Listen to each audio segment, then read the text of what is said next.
1982년생 김지영이라는 책을 저희들이 같이 읽기 시작했죠. 저번 주 토요일에 처음 이 책을 가지고 잡책 시간을 진행을 했고, 오늘은 두 번째 시간입니다. 저번에는 2015년 가을 김지영 씨가 이제 해리성 장애 증상을 보이면서 그때 당시 김지영 씨와 그의 주변을 이루고 있는 삶의 모습과 상황이 어떠했는지 같이 살펴봤었죠. 그러면서 이제 김지영 씨가 태어나고 자라던 그 시기부터 같이 보자고 했었죠. 그래서 오늘은 김지영 씨가 태어난 1982년 그때부터 1994년까지, 그러니까 김지영 씨가 초등학교 6학년 시절을 보내는 그 지점까지 같이 살펴보려고 합니다. 그러면서 그 이전에 김지영 씨 어머니 오미숙 씨가 살았던 삶과 그 배경인 한국에 대해서도 얘기를 해보려고 합니다. 자, 그러면은 시작하겠습니다. 김지영 씨는 1982년 4월 1일에 태어났습니다. 위로는 2살 많은 언니가 있었고 5해 뒤에는 김지영 씨의 어머니가 아들을 출산하여 2녀 1남 가정을 이루게 되었습니다. 김지영 씨 가족은 할머니와 같이 한 집에서 살았습니다. 김지영 씨의 아버지는 사형제 중 셋째로 4명 중 할머니에게 자식 노릇을 하는 유일한 사람이었습니다. 그런데도 할머니는 아들 덕을 보고 산다, 무조건 아들이 있어야 된다고 입버릇처럼 말합니다. 물론 이 아들이 있어야 한다는 거는 김지영 씨의 어머니, 즉 며느리를 향한 말이었죠. 연달아 딸을 출산하고 이듬해 셋째 아이를 가진 어머니는 때가 되자 병원에서 성별 감별을 받지만 이번에도 딸이라는 소식을 듣습니다. 시어머니뿐 아니라 남편에게도 딸의 탄생을 지지받지 못한 그는 몇 날 며칠을 울면서 고민한 끝에 임신을 중절하게 됩니다. 누구도 시키진 않았지만 어머니에게는 다른 선택지가 없었습니다. 김지영 씨의 남동생이 태어난 것은 이후의 일입니다. 공무원인 아버지는 안정적인 직장을 가졌지만 너댓 명 되는 식구가 생계를 유지하기에는 쉽지 않았습니다. 그래서 어머니는 아이들을 키우는 역할을 다른 사람과 나누지 않으면서 할 수 있는 일거리를 계속 찾아 맡았습니다. 그런 일은 실밥 뜯기, 상자 조립하기, 봉투 붙이기, 마늘 까기, 문풍지 말기 같은 부업의 형태일 수밖에 없었죠. 그나마도 아이들 생활하기에 환경이 안 좋아진다는 아버지의 반대 의견에 그만두게 됩니다. 이후로는 동네에서 출장 미용을 하며 나쁘지 않은 벌이를 하게 됩니다. 김지영 씨의 이 어머니 오미숙 씨는 교사가 되는 것이 꿈이었습니다. 하지만 그는 국민학교를 졸업하고 언니와 함께 서울에서 오랫동안 공장에서 일했습니다. 그 돈으로 두 오빠와 남동생이 대학교까지 졸업해서 번듯한 직장을 얻을 수 있었습니다. 그렇지만 집안을 일으킨 자랑스러운 사람이라 불리는 건 장남인 큰오빠뿐이었죠. 오미숙 씨와 언니는 그제야 가족이 자신들에게 기회를 주지 않을 거라는 것을 깨닫고 스스로 공부의 기회를 잡았습니다. 오미숙 씨는 야간 중학교를 졸업하고 검정고시로 고졸이 되었습니다. 이것은 남동생이 고등학교 선생님이 될 때였죠. 김지영 씨는 국민학교가 첫 사회생활이었습니다. 여기서 그가 만난 첫 난관은 남자 짝꿍의 장난이었습니다. 그렇듯이 장난을 당하는 입장에서는 불쾌했고 장난의 정도도 심했지만 선생님은 그저 친구끼리 다투지 말라는 식으로 같이 혼을 내곤 했습니다. 그러다가 선생님이 짝꿍이 친 장난을 오해해서 김지영 씨를 크게 야단쳤다가 사실을 알고 사과한 일이 있었습니다. 그런데 이 자리에서 김지영 씨는 황당한 이야기를 들었습니다. 그 짝꿍이 김지영 씨를 좋아한다는 것이었습니다. 하지만 아무리 생각해도 그건 좋아하는 사람에게 하는, 그리고 좋아하는 사람에게 해도 되는 행동들이 아니었습니다. 이때 김지영 씨가 선생님에게 요청한 대로 이후로는 둘이 짝이 되진 않았습니다. 3학년이 되고 학교에서 시범급식을 시행하게 되었는데 문제가 있었습니다. 급식시설이 넓지 않아 시간 내에 모든 학생들이 식사를 마치기 위해 식사를 서둘러 마쳐야 했습니다. 김지영 씨 반의 담임 선생님은 조금 배식받지도 음식을 남기지도 못하게 하면서 학생들에게 밥을 빨리 먹으라고 윽박질렀습니다. 가뜩이나 먹는 속도가 느린데 출석 번호 순서대로 배식받는 체계에서 30번인 김지영 씨로서는 매번 고역이었습니다. 급식 시간 선생님에게 혼나는 학생들은 대부분 김지영 씨를 비롯한 여학생들이었습니다. 이에 불만을 품고 있던 학생들 중 어머니가 육성회장인 한 여학생이 학급 회의 시간에 급식 순서를 바꿀 것을 선생님에게 요청했고, 입꼬리를 실룩이던 선생님은 요청을 받아들였습니다. 김지영 씨의 학교에서는 남학생과 여학생이 맡을 수 있는 역할이 정해진 것처럼 일들이 이루어졌습니다. 선생님이 똑똑하다 칭찬하고 심부름을 시키는 쪽은 여학생들이었지만 반장은 대부분 남학생이 맡았습니다. 또 미화부장은 여학생이, 체육부장은 남학생이 맡는 식이었죠. 선생님이 시키든 학생들이 투표하거나 자원하든 그렇게 됐습니다. 김지영 씨가 5학년이 된 1993년에 김지영 씨 가족은 이사를 했습니다. 이때 비로소 지영 씨와 언니 은영 씨의 방이 생기게 되었습니다.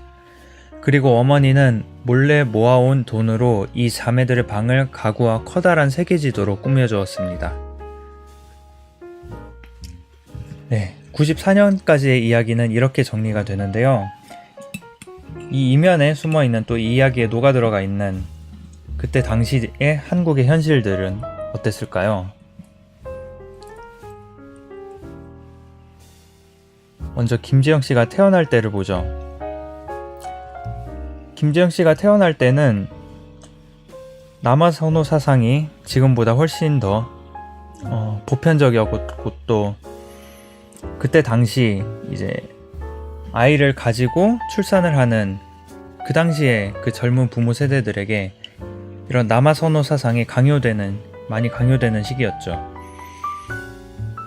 그리고 그에 따라서 여아 낙태가 공공연히 자해지던 때였습니다. 그러한 낙태, 즉 임신 중절, 성별을 감별해서 여아인 경우 임신을 중절시키는 이러한 행태들이 많이 있었고, 그 정도가 점점 심해지던 때였습니다. 지금 보시는 그래프는 두 가지 정보를 담고 있는데요. 파란색 점으로 표시된 건 결혼을 한 여성이 낙태를 경험한 비율입니다. 그러니까 지금 위에 보면 15세부터 24세라고 표시가 되어 있는데, 이제 나이대를 옮겨가면서 그래프를 보여드릴 거예요. 그러면서 파란색 점이 보여주는 거는 이 나이대에 결혼을 한 여성, 그러니까 배우자가 있는 여성이 임신 중절 수술을 경험한 비율이에요. 그리고 초록색은 계속 똑같이 보여지겠지만, 이제 해당 연도에 조사를 했을 때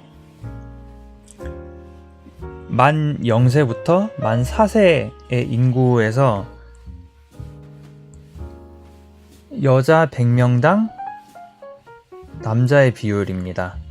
즉 성비가 될 수 있겠죠? 그러니까 그 해당 연도에 0세부터 4세의 영아 아기들의 성비를 나타내고 있습니다. 자, 그럼 15세부터 24세를 봅시다. 사실 이걸 다 일일이 설명드리진 않고 하나씩 넘겨가면서 보여드리도록 할게요. 15세부터 24세, 그리고 25세에서 29세, 30세에서 34세, 35세에서 39세, 40세에서 44세.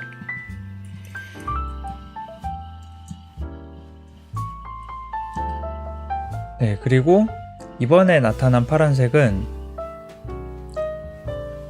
해당 연도에 임신 중절 수술을 한 여성의 숫자를 1000명당 몇 명인지 나타낸 겁니다. 그러니까 예를 들어서 파란색 점이 80이면 그 해에 임신을 한 배우자가 있는 여성 1000명 중에 80명이 낙태 수술을 받았다는 거죠. 그러면 이것도 순차적으로 보여드리겠습니다. 20세부터 24세, 25세에서 29세, 30세에서 34세, 35세에서 39세, 40세에서 44세. 네. 보시면 아시겠지만, 시간이 갈수록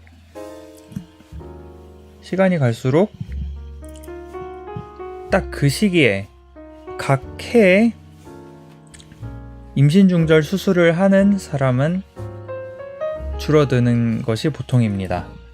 특히 나이대가 올라갈수록 그런 현상이 커지죠. 하지만 그 경험이 누적돼서 임신 중절을 경험한 사람들의 비율은 올라가거나 크게 떨어지지 않는 경향을 보이고 있죠. 그리고 그런 경향과 함께 남녀 성비, 즉 아기들의 남녀 성비는 점점 남자들이 많아지는 쪽으로 올라가고 있습니다. 이런 것들을 볼 때 남아 선호 사상이 있었고 그것 때문에 행해진 여아 낙태가 상당히 무시할 수 없는 수준이라는 거죠. 물론 낙태의 이유가 성별 감별을 해서 여아일 경우만 임신 중절을 했던 것은 아니겠으나 여러분이 통계 자료를 찾아보면 아시겠지만 이 비율은 지금과 비교하면 정말 말도 안 되는 수치예요. 이만큼이나 많은 여성들이 이 시기에 임신 중절을 경험했다는 거죠. 남자 아기의 성비 증가와 함께 그런 현상들이 있었다는 겁니다. 그리고 김지영 씨의 어머니의 경우는 이 빨간색으로 표시된 경우라고 볼 수 있는 거죠. 이제 어머니가 임신 중절 수술을 했던 것이 1983년인데 그때와 가장 가까운 자료를 보면 이렇다는 거죠. 그리고 바로 이때 그런 경험을 한 거죠. 각자 그 임신 중절이 어떻게 보면 피크를 찍었을 때라고 볼 수 있겠네요. 물론 다른 자료에서 얘기하는 거는 1990년이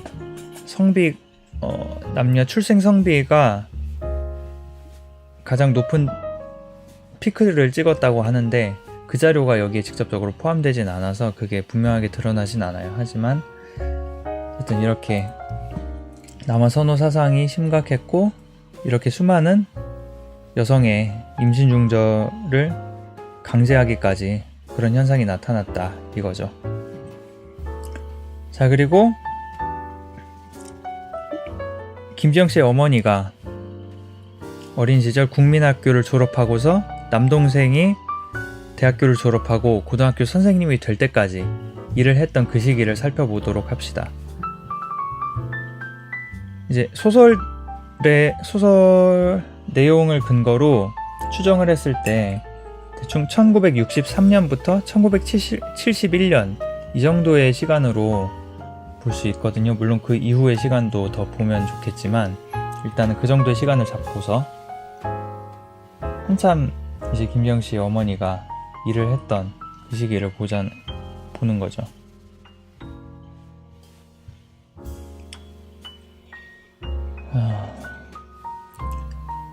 이거는 뭐냐면은 지금 남성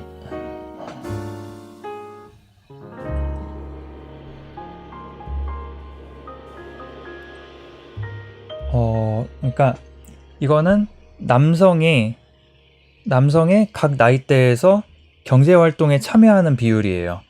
그래서 1이면은 모두가 참여한다고 볼 수 있는 거고, 그 나이대의 모든 사람이 경제활동에 참여를 한다고 보는 거고, 그런 식으로 되는 건데, 1963년부터 71년까지 자료는 이제 지금 화면으로 보여드리는 바와 같습니다. 남성의 경우입니다. 71년까지 흘러오는 동안 공통된 유형은 30세에서 49세까지, 여기에 가장 많이 경제활동 인구가 몰려있죠. 그러니까 이 나이대에서는 거의 모든 사람이 경제활동을 했고, 그에 비해서 상대적으로 15세에서 19세는 절반이 안 되는 남자 청소년들만이 경제활동에 참여를 했습니다.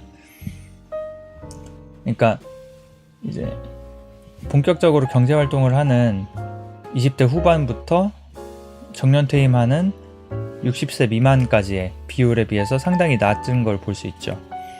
그럼 다음은 여성입니다. 여성의 각 나이대별 경제 참여율을 71년까지 보여드리겠습니다.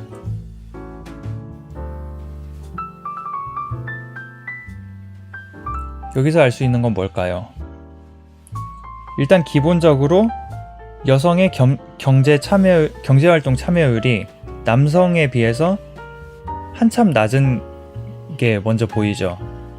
그리고 그걸 전제로 놓고 봤을 때 15세에서 19세 여성 청소년이 경제활동에 참여하는 비율은 다른 나이대의 참여율하고 별로 차이가 안 나요. 그렇다는 건 뭐냐? 성인 여성이, 그러니까 비청소년 여성이 일반적으로 요구받는 경제활동 참여만큼 이 청소년 여성들도 경제활동 참여가 강제되었다는 거죠. 그렇게 경제활동에 참여를 할 수밖에 없었다는 거죠. 성인 여성, 그러니까 비청소년 여성이 하는 것만큼 해야 하는 상황에 처해 있었던 거죠.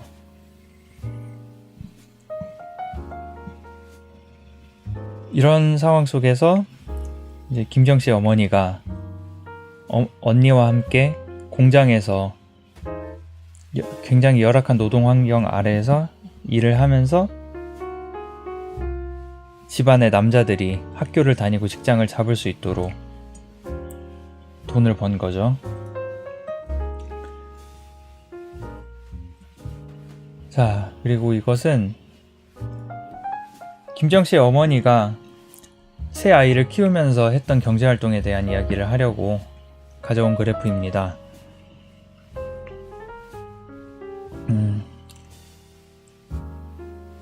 그러니까 이것은 지금 그래프가 보여주는 건 남녀 각 성별로 전체 일자리가 있는 사람들 중에 임금 노동자의 비율을 나타낸 거예요. 그러니까 일을 해서 돈을 벌고 있는 사람 혹은 무급으로 가족 경영에 참여하는 사람들 중에서, 그런 사람들까지 다 포함한 집단 중에서 임금 노동자, 임금을 받고 직장을 갖고 일을 하는 사람의 비율이죠. 그것이 이렇게 그래프로 나와 있는데요. 보시면은 남녀 모두 대체로 증가하는 경향을 보이긴 하지만, 여기서 주목해야 될 거는 둘 사이에 차이가 유지가 되고 있다는 거예요. 조금 좁혀지긴 했지만 그 간극이 이제 계속해서 그러니까 크게 좁혀지지 않고 어느 정도 유의미한 차이가 유지가 된 거죠. 그럼 이게 뜻하는 거는 여성은 남성에 비해서 그만큼 직장을 가지고 일정한 그리고 안정적인 일자리를 가질 확률이 낮았던 거죠. 그러면 나머지 경제활동을 하는 여성들은 그만큼 불안정한 일이나 일용직이나 부업 형태의 재택근무나 이런 것들을 할 수밖에 없었던 거죠. 그게 김정 씨 어머니가 했던 일이죠. 자, 그리고 김재영 씨가 학교에서 짝꿍에게 괴롭힘을 당했던 이야기를 해보자면, 그래 이제 남자 학생들이 여자 학생들에게 장난을 치고, 근데 그 장난이 항상 유쾌하지만은 않고 오히려 불쾌한 경우가 많고, 그렇죠. 하지만 그게 다 뭐 좋아해서 그러는 거라고, 그런 얘기를 들으면서 여성들은 자라온 거죠. 그러니까 여성들은 자기를 괴롭히는 남성들이 자기를 좋아해서 그런 거라는 이야기를 계속 들으면서 살아온 거고, 그렇게 생각하도록 강요받아왔고, 또 남성들은 그런 이야기가 반복되는 사회 속에서 자기가 좋아하는 사람은 자기가 괴롭힘으로써 관심을 표시해도 되는구나, 그게 당연하구나, 이런 문화가 자리 잡게 된 거죠. 그렇게 청소년의 시기를 지나서 비청소년, 즉 성인으로 자라온 사람들은 이런 구조와 이런 문화가 유지되기가 쉬운 거예요. 그래서 어떤 뭐랄까 데이트 폭력 같은 것도 이런 맥락에서 나오고 있다고 볼 수 있는 거죠. 그리고 왜 학급 출석 번호는 항상 남자가 먼저인가? 사실 여기에 왜 굳이 의미를 부여하느냐는 사람도 있을 수 있는데, 그럼 역으로 왜 의미가 없으면 굳이 아득바들 항상 남자부터 채워넣냐 이거죠. 지금 학교 일선에서는 어떻게 하는지 저는 솔직히 잘 모르겠습니다만, 어쨌든 제가 아는 선에서는 학교에서 계속 이렇게 해왔죠. 남자가 항상 먼저, 남자를 먼저 줄 세워놓고 그 다음에 여자, 이런 식으로 이름이 불리는 학교와 사회에서 자라왔죠. 생활해왔고, 네, 이런 이야기들, 이런 한국의 현실들이 김지영 씨의 어린 시절 이야기에 녹아들어 있는 것 같습니다. 네, 오늘 잡책 시간은 길었죠? 한 15분 정도, 20분 정도 했나요? 한 것 같은데 여기까지 하도록 하겠습니다. 다음 시간에 또 김지영 씨의 이야기와 그 배경을 같이 나눠보도록 하겠습니다. 고맙습니다.